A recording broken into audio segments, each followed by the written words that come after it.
Okay, Iliad book 6, we continue on.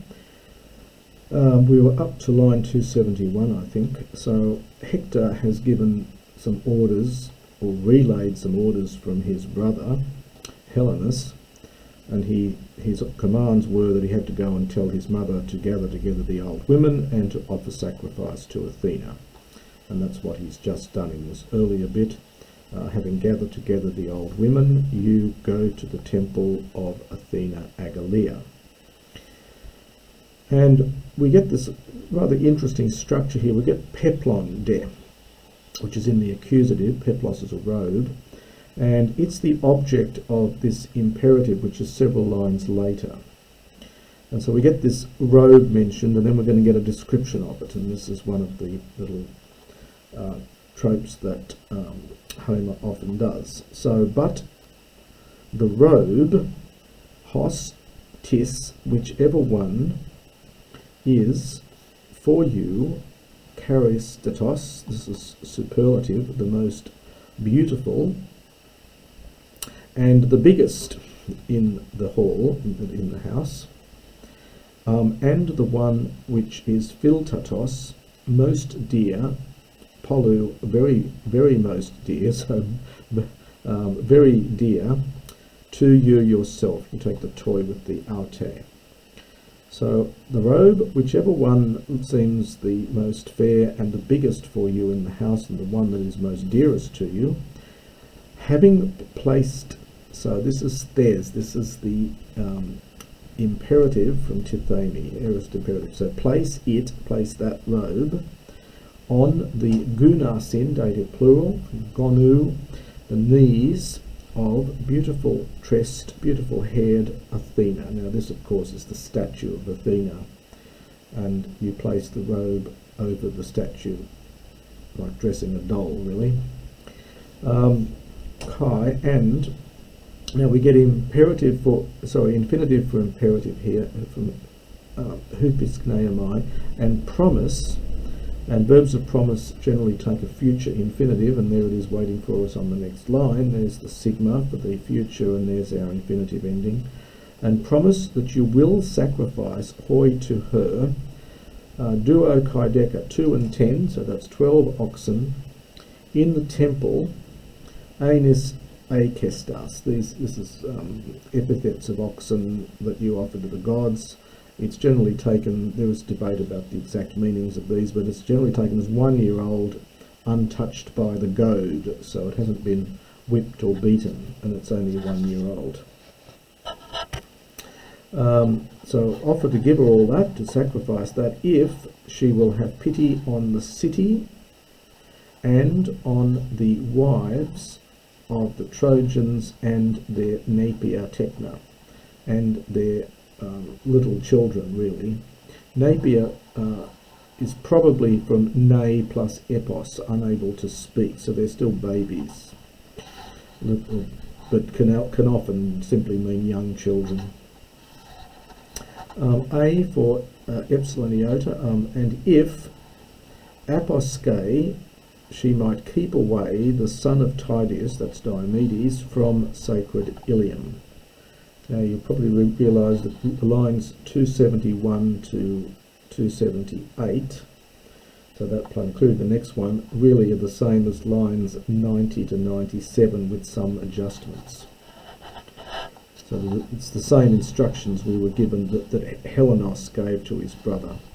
So the son of Tydeus, that wild spearsman, the strong instigator of rout. This is again a standard stock phrase here. In other words, he causes people to run, to turn and run whenever they see him. So he's the strong instigator of rout. But you, now we get another imperative. It's really not much different from the one we saw above here, ekio, only it's a slightly different form, eq. So it's in Attic it would be omicron, upsilon. So you go to the temple of Athena Agalaea. Again, the meaning's not totally secure for that word. And we get a nice menandeh here. But I met Eleusomai, it's meta plus Eleusomai, which is the ionic future of Erchomai. I will go after Paris, Offra Kalesso, so that I might summon him. I might call him, I might summon him. Because he's sitting in his bedroom doing nothing, and the rest of the Trojans are out fighting, and he's going to suddenly come and help. If, plus subjunctive, if he might be willing, akuemen, infinitive, to hear, it takes a genitive, understand mu, to hear me having spoken, so to hear what I have to say. And we get some very strong language here. In fact, hos ke hoi althi gaia kanoi. Now the verb here is kanoi, it's in the optative. It's from casco, so it's got that iterative sk, and the stem is can. It means to gape wide, to open wide.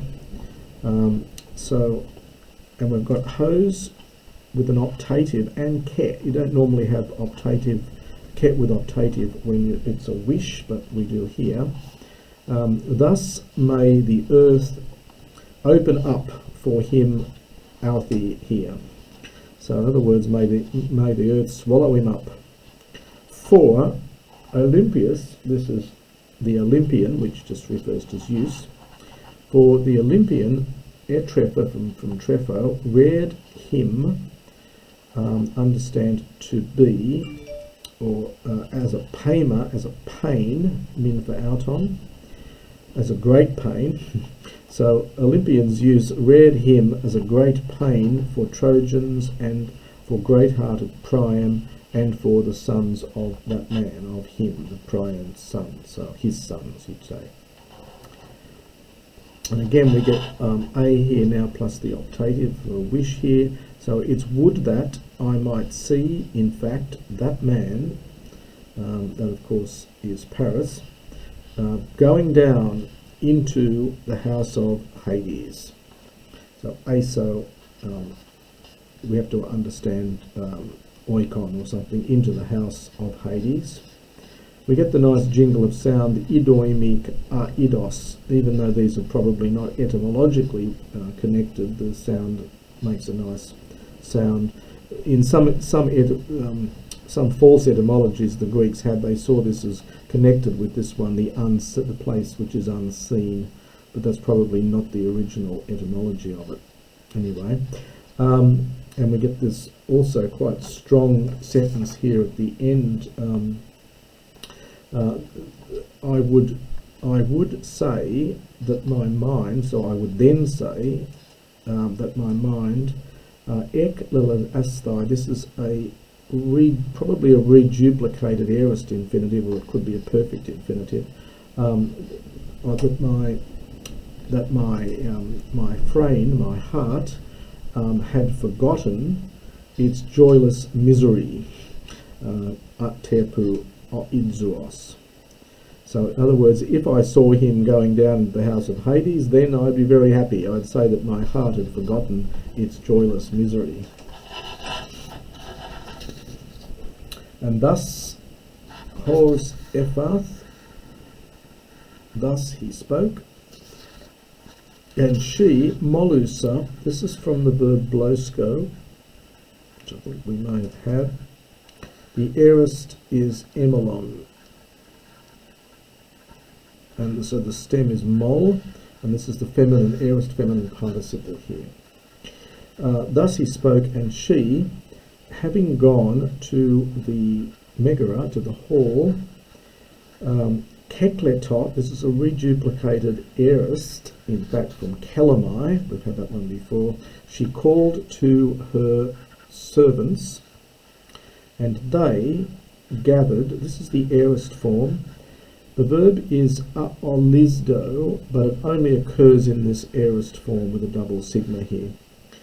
So they gathered together the old women about the city, kata astu, but she, this of course is the mother, who still hasn't been named yet, she will be soon, but she Katabasatos, she went down into the Thalamon, which normally is a bedroom, but there might be some kind of cellar here. So she goes down into the scented, so it's got it has a nice smell to it, into the scented bedroom, and there were robes, the works of Sidonian women and their pampoicula. They're very intricately woven, intricately made. This is a lovely word, very hard to translate often. It just means cleverly constructed or variegated, or often embroidered. So there were their robes, perhaps the embroidered works of Sidonian women. Sidon was famous, of course, for its wealth. It's on the Levantine coast, which, relative pronoun, Alexander himself, this is Paris, godlike Alexander himself, brought from Sidon, we get that then, from ending, having sailed upon the broad sea. On that very path on which he brought Helen, who's of noble ancestry. Henna, of these, one, so Hecabe, finally she's named, this is Hector's mother. Hecabe, having taken one of these, she brought it as a gift to Athena, the one which was the most beautiful and in its embroidery, and the biggest. And it shone Hosaster like a star. It shone like a star. Notice the use of hose here, and the accent, and it's post positive. So it shone like a star. Hektor, and it lay beneath all the others. So it's the one that doesn't get used much. So it's still in very good condition. It's right at the very bottom. And she went to go, and all the old women, this is from Metasuo, hastened after her. All the old women hastened after her. And that's a good place to stop.